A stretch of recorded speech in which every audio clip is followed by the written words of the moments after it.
Poštovanje, moje ime je Žarko Petrović, ja sam vlasnik kabineta Agora i kabineta Psihološko savjetovalište i danas hoću da pričamo o jednoj jako bitnoj temi, veoma čestom pitanju, a to je da li od neuroze može da se dobije psihoza, da li neuroza prelazi u psihozu. Veoma često to pitaju ljudi koji imaju obsesivni poremećaj, depersonalizaciju, derealizaciju, ponekad paniku i tako dalje. Kratak odgovor na to pitanje je jednostavan, ne. Znači, šta god vi čitali na internetu, sa kakvim god sadržajem se susreli, jasno je da neuroze ne prelaze u psihozu. Neuroze jesu jedna vrsta psihičkog poremećaja za koje ja tvrdim i smatram da je iz spektra normalnosti, što znači da je neuroza vrsta mehanizma zaštitnog. Zamislite kako je bol zaštitni mehanizam protiv povreda, infekcija, da ne dođe do preranog umiranja. Evolutivno, bol čuva čoveka, iako je jako neprijatan i niko ne uživa u bolu.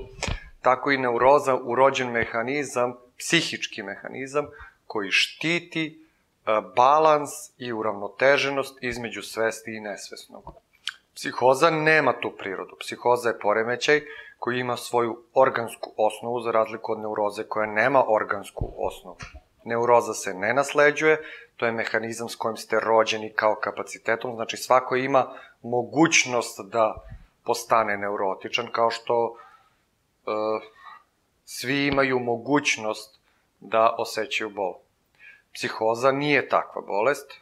Ja ne znam koja je realna statistika, ali pretpostavljam između 0,5 i 1,5% ljudi ima tokom života psihozu. Ona ima organsku osnovu, kao što smo rekli, znači postoji neke biohemijski procesi, obeležje u mozgu koja karakterišu psihotične poremećaje. Istovremeno ima jaku naslednu potencijal nasledni. Ja mislim da u slučaju da je jedan roditelj psihotičan, ima psihotičnu krizu ili ali pričamo o endogenoj psihozi, mislim da je šansa da dete nasledi 15% valjda, a ako su oba roditelja, šansa se penje na 33% od poremeća psihoze. To je strašno. Zato je jako bitno napraviti razliku, znači nešto što je kao urođena tendencija, neurotičnost, ne može da pređe u psihotičnost, što je nasledno organska bolest. To bi značilo da simptomi samo psihoze, ono što ljudi obično znaju od njoj, a najčešće su to laici koji ne znaju ništa, mešaju neurotične poremeće sa psihotičnim poremećima. Kako pomešati te dve stvari? Pa lako je, nemaš ništa pojma o psihozi, nemaš pojma o neurozi i onda to sve staviš u isti čabar i dobijete zapravo problem veći nego što jeste. Psihoza u psihičkom smislu, ne u organskom, tu ima promena na amigdali i tako dalje. Ja mislim da još uvek nisu vezali promene organske promene na mozgu i biohemijske promene sa specifičnim psihotičnim ispadima, već da mogu da prepoznaju da kod psihoze imaš smanjene, recimo, amigdale ili tako nešto, ili hipokampus ili tako dalje. Znači, nauka nije toliko napredovala da može da nam da odgovor na ta pitanja. Ali, s druge strane, imamo neurotičnost koji je minimum normalnog funkcionisanja, znači i dalje u okvirama normalnosti, i imamo psihotičnost gde se gubi kontakt sa realnošću. Šta znači gubi se kontakt sa realnošću? Oni su iracionalni, oni žive u nekom paralelnom univerzumu, svom univerzumu koji njihov mozak stvara i on ne odgovara stvarnošću. Psihoze dolaze u naletima, znači ne može čovjek da bude psihotičan 40 godina, kontinuirano. Može, ali to su veoma retki poremeći, netretirani lekovima, nelečeni i oni ovo završe verovatno kao hebefreni što mogu da završe sa demencijom, potpunim propadanjem. Ali psihoza dolazi u talasima, znači imaš psihozu pa onda oporavak, pa psihoza, pa oporavak i tako se ona razvija. Zašto je bitno čovek da ne upada u psihotična stanja? Svaki put kad upadneš u psihotično stanje, dešava se propadanje psihičkih funkcija. Ne jedne funkcije, nego sve psihičke funkcije. Percepcija, memorija, onda kratkoročna memorija, manipulativna inteligencija, verbalna inteligencija, emotivnost, sposobnost za socijalno funkcionisanje, neverbalna komunikacija. Sve te psihičke funkcije propadaju, neke manje, neke više, zavisno od pojedinca.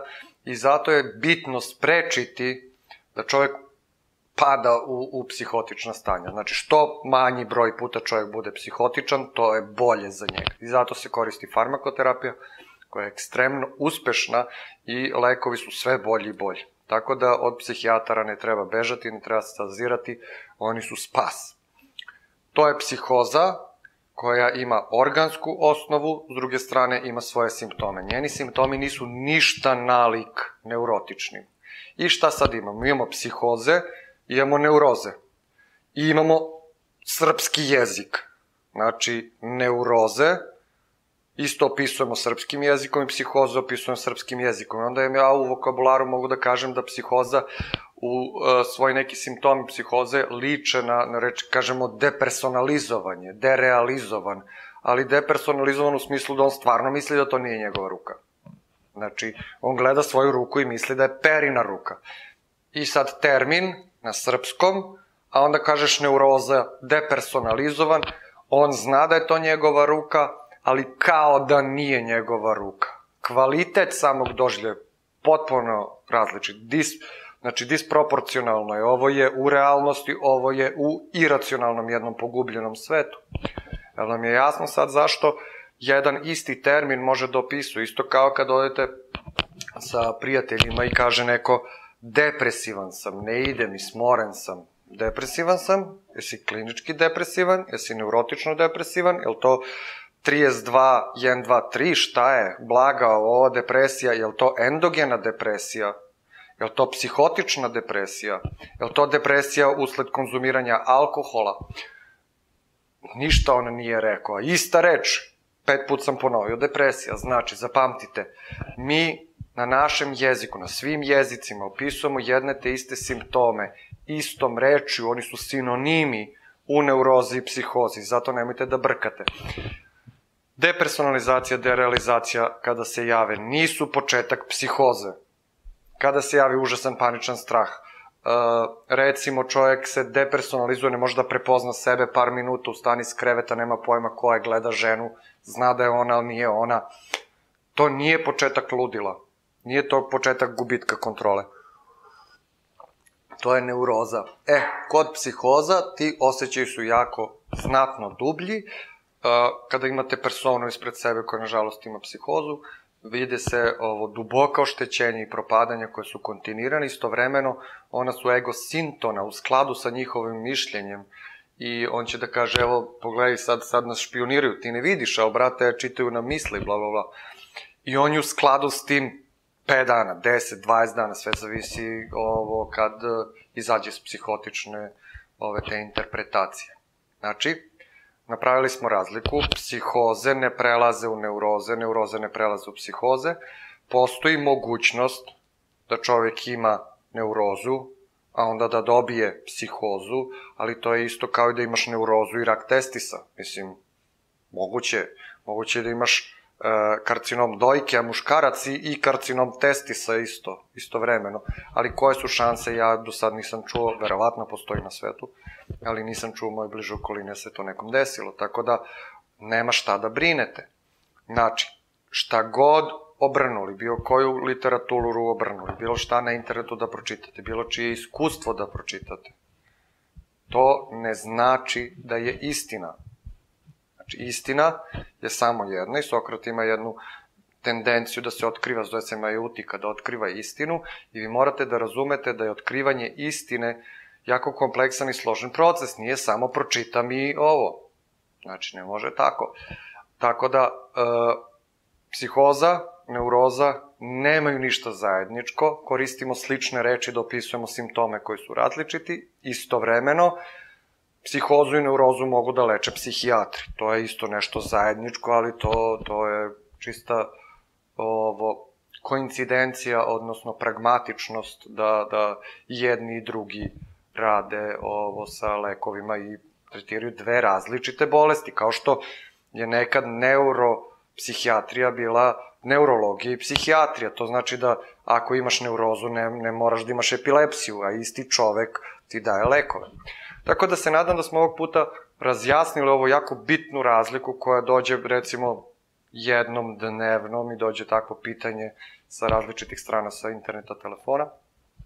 Ne, neuroza ne može da pređe u psihozu, to nije početak psihoze.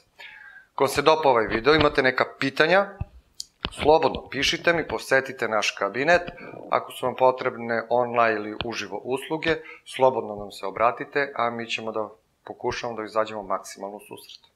Pozdrav!